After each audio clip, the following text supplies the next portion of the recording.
Sanibonani, ngiyabingelela inyanga yeshumi amaphanda phansi kunothuma qeda xhophela babhemu nabafukazi. Cha, ake ngikhulekele bonke abantu ngithi sizwe sonke sase-KZN, iBergville yonke, iScott, Mnambithi, Newcastle.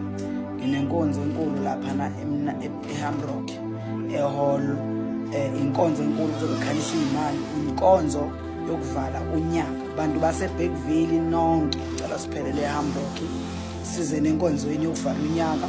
Kulapho khona sizothandaza khona nginiphathele nezinto ezinhle. Ungabe ukuphi neBergville kuzobe kunenkonzo enkulu lapha eHall kuzovala unyaka. Abantu abaphume ngomningi baseBergville izobe lapha eHamrock. Abantu abeze eHall la khona kuzovala unyaka, kuzophuthulwa unyaka, sizobonga unyaka, inkonzo enkulu. Baphi laba abinzimbi baphuthelwe, izobe imnandi kakhulu enkonzo. Bantu basezwelishe phila nathi nonke nibakwethu, eRuteli nonke nibakwethu, Thinoms nonke nibakwethu, Mnambithi nonke nibakwethu. Phumani ngobuningi, inyanga yeshumi inenkonzo enkulu.